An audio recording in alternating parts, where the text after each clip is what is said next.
Today we have a very distinguished group of panelists, and we'll speak about the many aspects of the struggle to continue to press the case for these issues. But there is one overarching message that will unify the many issues that we're going to discuss today. And that message is that whether you look at the issues we're going to discuss as national security issues, whether you look at them as humanitarian issues, or whether you look at them as strategic issues, overall there is one answer. And that answer is an answer that's going to address the humanitarian concerns of those here. It's going to address the political and strategic concerns of those who are here. And it's going to address the national security issues of those who are here. And that issue is delisting the MEK so that it can continue to mount a strategic mission, which is to overthrow the mullahs in Tehran. I'd like to begin today with the issue of national security. And as I do, I'd like to read a letter from General Jim Jones, President Obama's former national security advisor, Commander Supreme Allied, Commander of Europe, Commandant of the Marine Corps. He represents so many that you'll hear from today and you've heard from in the past. He represents the issue of delisting the MEK is a national security issue, in addition to humanitarian concern. He says, quote, "I join my colleagues in once again expressing disappointment in the devious manner in which the government of Iraq has conducted itself in the wake of near global condemnation of its behavior towards the people of Camp Ashraf and their move to Camp Liberty. Since the unprovoked attack on Camp Ashraf by the Iraqi armed forces in April of 2011, resulting in the deaths and wounding of unarmed men and women and children, the government of Iraq has increasingly revealed itself as not only being unappreciative of the enormous sacrifice made by the United States and its allies to bring freedom and hope for a better life for the people of Iraq, but it has also increasingly revealed itself to be a tolerant partner of the Iranian regime. It is important that the conduct of the government of Iraq be exposed for what it is, becoming a vassal state subordinate to the will of Iran. Nowhere is there a better example of this than in the cruel and callous handling of the people of Camps Ashraf and Liberty. Despite the efforts of many people and organizations around the world to bring attention to the plight of the several thousand people involved in this matter, the progress towards what would seem to be a relatively simple solution has been frustrated at every turn by a government which clearly sees it as being in its own interest to do so.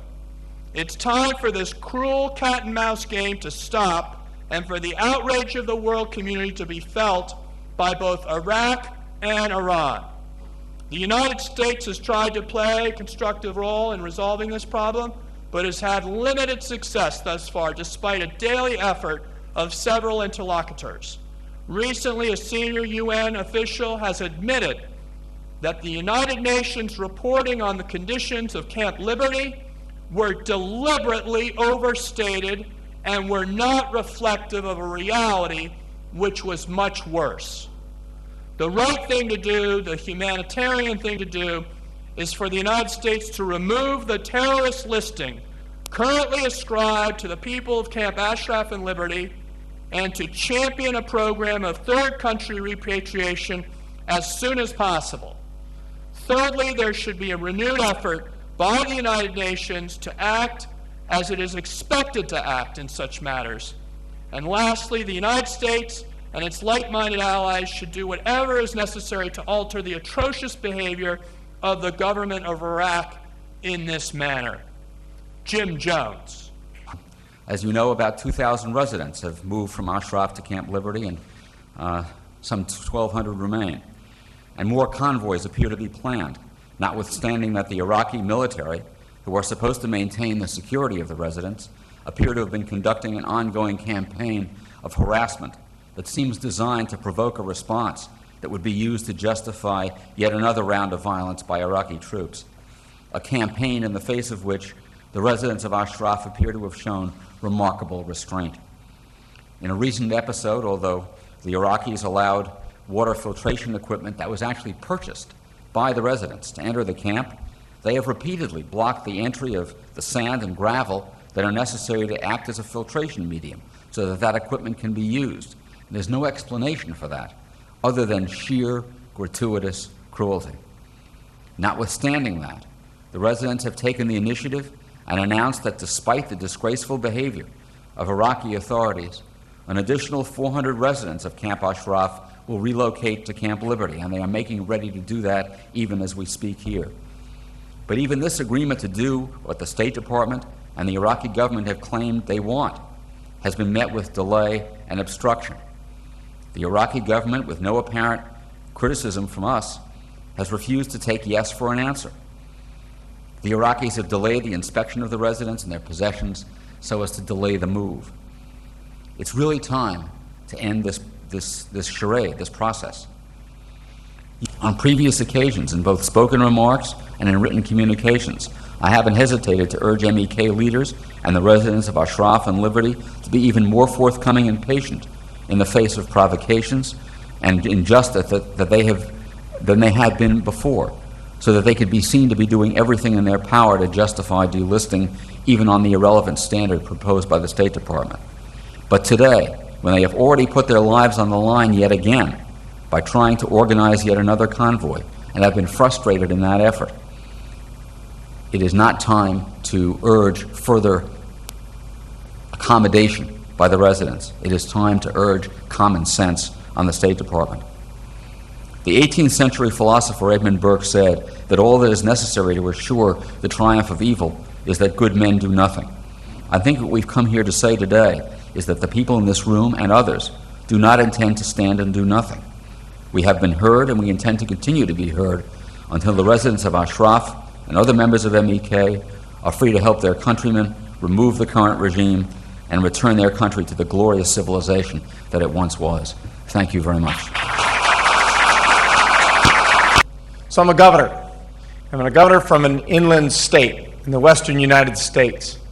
But I think what's important for you to hear from me, for me to hopefully encourage you, is that the people of the United States care a great deal about you and about your fight and about your willingness to fight. And we look at the regime in Iran and we understand that from our perspective, and from your perspective, there's very little justice. And in fact, it may be the most destabilizing force in the Middle East and perhaps one of the most destabilizing forces in the world. We're finding a way for better lives, for less destabilization, for really peace is concerned. And so regime change in Iran, and you understand this far better than the rest of us as Americans, but we believe it because of our inherent belief in justice. You understand that it is about ultimately justice, the regime change. But what is not difficult from a justice perspective, what it seems to me from all that I've been able to garner and reading and listening and watching, what is not difficult, it would seem to me, is this question of delisting the MEK. From a justice perspective, it would appear to me to be the only thing that we could do. After watching the promises that were made in 2003 to the residents of Camp Ashraf, after watching many of those promises be broken, understanding the disarmament of the people at the camp in exchange for the promises that were made to them, and then sort of an ongoing series of promises, not just the United States government, the United Nations, but really the international community made to the citizens of Camp Ashraf, to know that in many respects those have been broken. And really, unilaterally broken on one side. To understand how that has impacted their ability and really their quality of life, their ability to have a humane existence. This notion of transferring from Ashraf to liberty, and that it would be, in a sense, a transition.